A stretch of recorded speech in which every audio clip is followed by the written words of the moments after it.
Ronnie. No, you ruined it. Okay. That's not, we're supposed to start each video.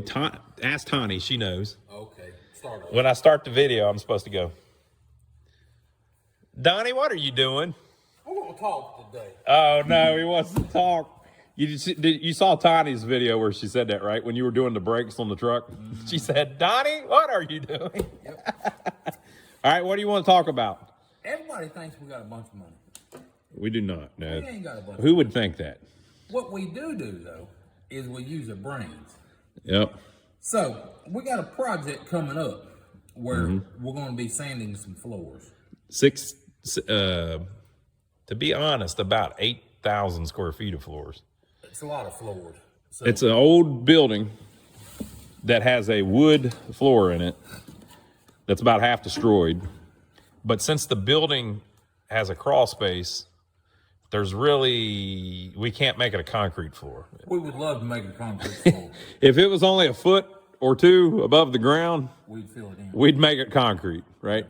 But it's this old building and it's big.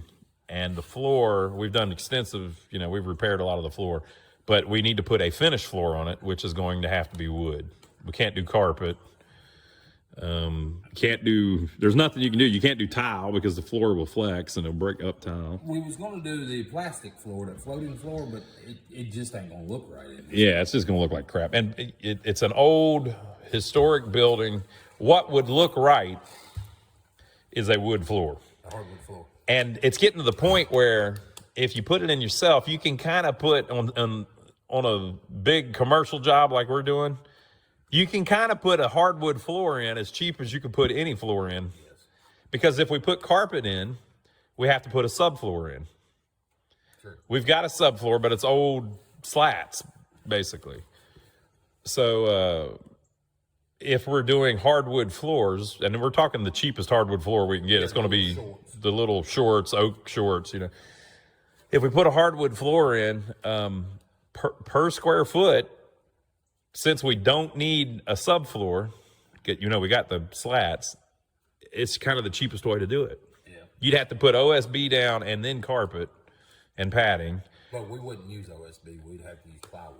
Plywood or something. But, and then you got to change the carpet every time somebody moves out or, that would not work. And so really, what are your options? You're going to tile the whole place? Well, you can't really on a wood floor. It's going to swell and contract and all that,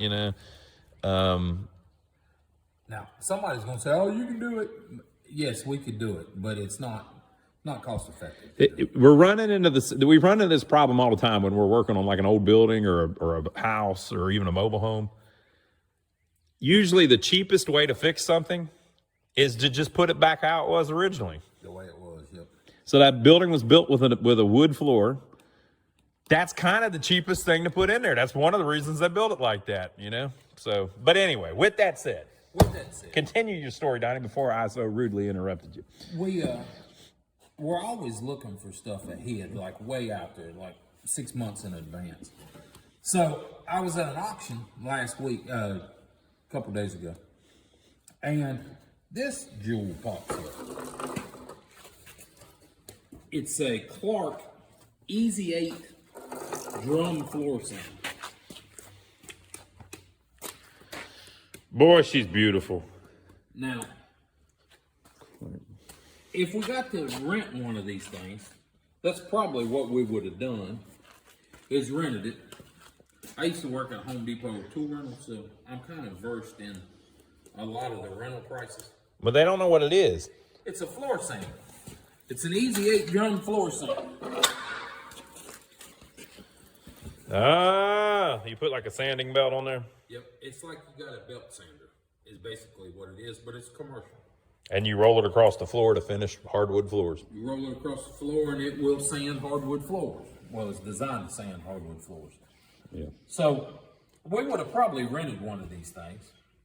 We're only here on Sunday, usually.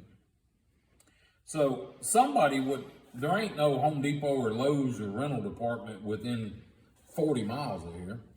So somebody would have had to take off on Saturday, go pick the thing up to use it Sunday because no rental house is open Sunday. Some of them ain't even open Saturday. So somebody would have had to go get it Friday or Saturday. And you're rushed. You try to use it in one day. We're trying to use it in one day. We ain't gonna finish it in one day. We're talking. It's literally about 8,000 square feet of wood flooring. So then we'd have to try to take the thing back on a Monday. So either I would have had to take off work, or Ronnie would have had to, or something. It's just a nightmare. And they're $100 a day to rent them. So I picked this jewel up at the auction. Donnie went to an auction. Now, he's always got his eyes out. He calls me all the time. Hey, I'm over here. I got some bricks. We need any bricks. Right? He's always looking for something. Hey, look at this guy on Facebook. He's got a bunch of plywood cheap. Do we need any plywood? That was yesterday's. Yeah, so we're never, well, hardly ever, paying full price for anything. We're always picking a little stuff up here, a little stuff up there. Now, on the end of the job, sometimes you got to. The only thing that I figured that I can't find other places is paint. Paint is hard. We've even bought like wire. Yes. You can pick up a lot of building supplies if you look for them, and you can see Donnie's store stuff too. Like, see that foam insulation over there, stuff like that. You know, what did Gene always say? You buy what you see. You buy what you see, not what you want. Yeah. So that's about the truth of the matter. So explain that to people. They may not understand what you mean by that. Like, I need 14-2 wire, right? Yeah. Guy ain't got 14-2. Yeah. He's got 12-2. I think that might be 10-2. He's got 10-2. Yeah.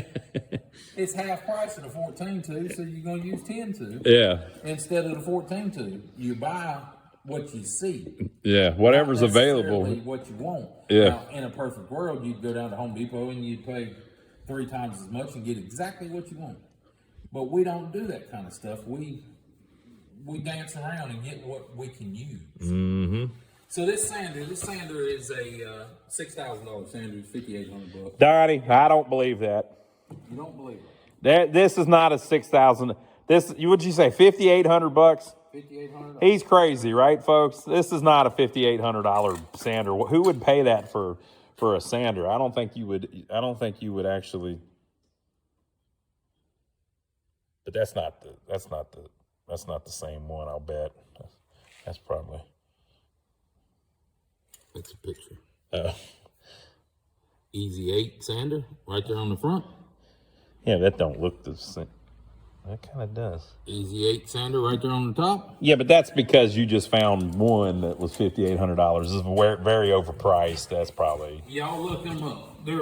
They're anywhere over $5,000 to $8,000 depending on where you buy them. Apparently, it's very expensive, people. It's a commercial floor sander that they use for rentals. So you used to work at a rental place, and Clark is kind of like the name. Clark is the name in floor sanders. Now, I can go to Harbor Freight probably and buy a sander for probably $2,000. But this one you can get all the parts for it. You can get everything for it. And what do you think I paid for it? I know what you paid for it, so I can't comment. Comments down below. Okay, we're waiting for everybody to leave their comment, and then we're going to read through them. And if you, I was watching my guy. Have you ever seen a guy named Prepper Nurse? No. Straight up prepper dude. He's really cool though. He does at the end of every video. He does the egg count, where you try to guess how many eggs all the chickens laid. Oh, mine laid 10 yesterday. Really? Yeah. How many have you got? 13. He's in New York. His don't right now. It's cold, so his only laid like 6. And he has one. He has one hen where you try to guess if that hen laid an egg, and the way he can tell is because that hen lays blue-green eggs. Yeah, that's a Easter egg. That's what he called it. Yep. Okay, so he does the thing where you try to guess how many eggs it's laid on his prepping farm. Okay, so they've had plenty of time to guess how much you paid for it, Donnie. $90. He paid $90 for this thing. Now, we looked online. They really do. They're $5,800 new. I know that number is ridiculous. It shouldn't be that expensive. Oh, and there's the bag for it too. I know they shouldn't be that expensive. I'm not saying they're worth that. I'm just saying apparently that is what they try to sell the things for new. So $90. So what are you doing? You just bragging or something, Donnie? No, everybody thinks we got tons of money. We don't. Yeah. We're just very particular in what we buy. We've even had people say we're lucky. No, we're not lucky. I've heard this, Donnie. Luck is the intersection of preparedness and opportunity. So Donnie was at an auction. He knew we needed that. He was ready to haul the thing back home. He had a little money in his pocket. He had an opportunity. Bam. Now you're lucky, Donnie, because you found one for $90. Boy, you're lucky. Exactly. We had a problem with the sewer stopping up. I had to go rent one of these things. Rented one of these about 6 months ago. Cost us $100. A little over $100. So I bought one yesterday. Same auction. Same auction. They had one of these. It's a Hydro Star. Now it's probably not like. It's probably a cheap piece of junk. It's probably the Harbor Freight one. Probably. I ain't even looked it up. Hydro Star. But what did I get for it? $30? $20 freaking. $20. He keeps thinking he gave $30 for it, but on the paperwork it shows he only paid $20. Nails. Box of nails. Mm-hmm. It fits my nail gun. Mm-hmm. $5. So there's deals out there, people. You just have to look for them. Don't get in no hurry to do anything. And you kind of need a place to store stuff too, you know. Like it's easy for us to buy one of these and store it down here in our shop, you know, and buy that and store it in our shop. But the next time we need this thing, it's going to save us $100. $100. And he paid $20 for it, so we're going to make $80 basically if you do it the Benjamin Franklin way. You remember what Benjamin Franklin said, don't you, Donnie? Nope, don't remember. A penny saved is a penny earned. Yep. Yes. And same thing with this. We probably would have rented that thing 2 or 3 times. Probably. And that's on this building we're talking about. We might end up with other buildings. So it's cool to kind of own one if you can get it cheap enough. And we might have to rent one every time the people move out. Yep, that's true. If we have to refinish the floors or anything. So, you know, and you can also, I believe you can sand concrete with it. You get just real rough sandpaper. So we can level up concrete. We can do all kinds of things with it. But just basically the moral of the story is we're not loaded. We're just being smart about purchasing stuff and saving wherever we can save. And anybody can do what we're doing. We ain't doing nothing special. Yeah.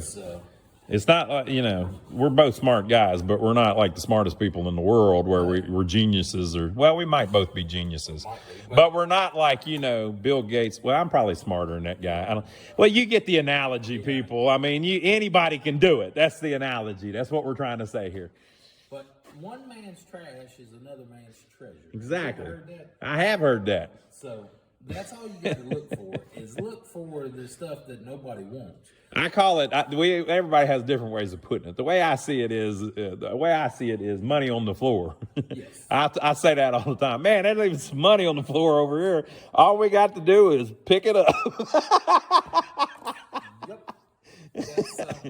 It's like that everywhere, and every industry is like that. Yeah. Like our guys that work for us, they're gutter guys. They put in gutters, so they're the last people on the job site. Yep. So they see bricks getting thrown away. They see trim getting thrown away. They see all the stuff getting cleaned up and thrown away, and they're calling, hey, we need this, we need that. So we're constantly getting stuff from them, too. Depending on who the contractor is, some of these guys, it ain't, you know, in their opinion at least, it's not worth their trouble. Let's say they've got half a pallet of bricks laying there. Well, you know, that's like $100 worth of bricks, or a couple, well, you know, I don't know, $100. It's $100 worth of bricks, but what are they going to do with them? They got to take them back and put them in their shop, but they can't really sell them to a customer because they're selling a customer, we're going to do this with brick, and then they have the customer buy the brick. Well, the customer doesn't want them. They don't want a bunch of brick laying in the place. They're not, you know, some people do, but a lot of people, no, they want all that stuff gone, you know, or there's an extra 5 2x4s laying over here. Or an extra 8 sheets of drywall. Well, what in the world are you going to do with 8 sheets of drywall? I know what we're going to do with them. We're going to bring them down here and put them over there on a rack, and then the next time we need one, we're going to pull one out. Yep. So there's opportunity all over the place to save money, to get things for half price or even free, you know. There's a bunch of free stuff. It doesn't mean you have to half butt everything where it's like built like a freaking shed or something. But Gene would do that, by the way. Now there's some people that take it so far, like our buddy Gene.